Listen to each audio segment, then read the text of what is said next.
चिखलदरा तालुक्यातील हत्रू येथे अतिसाराची लागण झाली असून या ठिकाणी एकूण 52 रुग्ण अतिसाराचे निघाले असून या ठिकाणी 11 रुग्ण भरती आहेत. 7 रुग्णांना रेफर करण्यात आले आहे. हत्रू प्राथमिक आरोग्य केंद्रात फक्त 10 बेड असून या ठिकाणी 11 रुग्ण भरती आहेत. तर या ठिकाणी विद्युत सुद्धा नसल्यामुळे रात्रीच्या अंधारात या ठिकाणी डॉक्टर उपचार करतात. सध्या पावसाळ्याचे दिवस, साप, विंचू तसेच जंगली जनावरे यांचा या ठिकाणी वावर असतो. अशा परिस्थितीत प्राथमिक आरोग्य केंद्र हत्रू येथे लाईन नसल्यामुळे डॉक्टरांना उपचार करणे तसेच रुग्णांना सुद्धा अंधारातच या ठिकाणी राहावे लागत आहे. अशी भयानक परिस्थिती सध्या हत्रू प्राथमिक आरोग्य केंद्रात आहे. त्या ठिकाणी अतिसाराची लागण झाल्यामुळे आमदार राजकुमार पटेल, जिल्हा आरोग्य अधिकारी डॉक्टर आसोले यांची भेट, अतिरिक्त जिल्हा आरोग्य अधिकारी डॉक्टर ढोले व अतिरिक्त जिल्हा आरोग्य अधिकारी डॉक्टर प्रवीण पारिसे यांनी भेट दिली.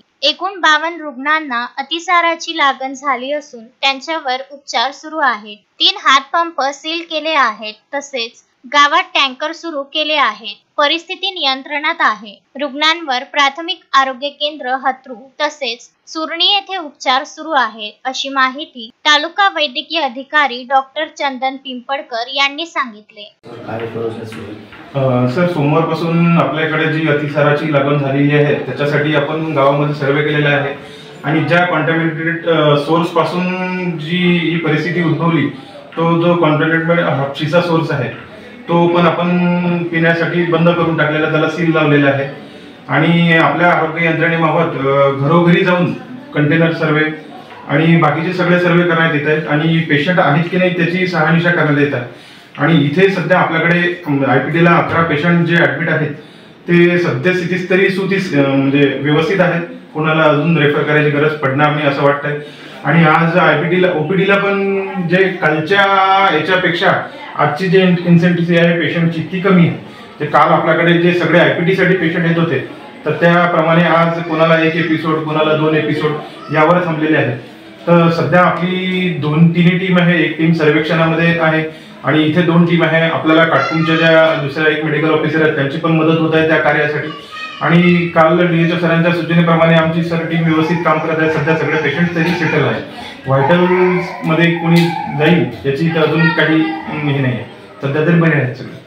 हत्रू या अतिदुर्गम आदिवासी गावात 13 ऑगस्ट रोजी अतिसार, डायरियाची लागण पसरल्याची बातमी दुपारी 2 वाजता कानावर येताच हत्रूला जायला निघालो. 4 वाजता हत्रू येथे पोहोचून परिस्थितीचा आढावा घेतला. जवळजवळ 45 रुग्ण शासकीय रुग्णालय येथे उपचार घेत असताना आढळले. दूषित पाणी पिल्यामुळे डायरिया पसरल्याची प्राथमिक माहिती मिळाली. ग्रामपंचायत हत्रूचे ग्रामसेवक आपल्या कर्तव्यावर गैरहजर असल्याचे आढळून आले. त्याबाबत मुख्य कार्यकारी अधिकारी जिल्हा परिषद अमरावती यांना संपर्क साधून तक्रार केली व कारवाईची मागणी केली. प्रशासकीय यंत्रणांना योग्य उपाययोजना करण्याचे निर्देश दिले. रुग्ण व त्यांच्या नातेवाईकांना धीर देऊन सर्व प्रकारे मदत आपण या रुग्णांना करणार आहोत, अशी प्रतिक्रिया आमदार राजकुमार पटेल यांनी दिली. मैं सरपंच बोल रहा हूँ. सोमवार से थोड़ा सा डायरिया का प्रमाण लोगों को हुआ था तो कुछ लोगों को रेफर किया अमरावती और अचलपुर चूरनी में और आरोग्य केंद्र में थोड़ा सा इलाज अच्छा हो रहा है उनका. तो अभी पूरा नाड़ून बंद किया गया है और ब्लीचिंग पाउडर सब डाला है और घर घर में जीवन ड्रॉप दिया है और अभी थोड़ा सा अच्छा है, लोगों कम है थोड़ा सा और अभी ठीक है. नानाक्रम ठाकरे माजी उपसभापति पंचायत समिति चिखलदरा गाँव हत्रू से दिनांक 12/8/2024 रात के 12-1 बजे से हत्रू गांव में दूषित पानी के कारण हमारे ग्राम के दूषित पानी की वजह से बीमारी का प्रकरण दूषित पानी की वजह से बीमारी का प्रकरण बढ़ गया है.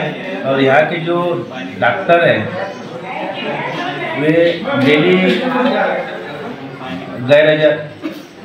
गैरहाजिर है और हमारे ग्राम सेवक 1.5 महीने से छुट्टी पर होने के कारण ब्लीचिंग का पुरवठा किया गया नहीं है, इसलिए पानी दूषित होने की वजह से बीमारी का प्रकरण बढ़ चुका है. मारुती पाटणकर, विदर्भ न्यूज, चिखलदरा।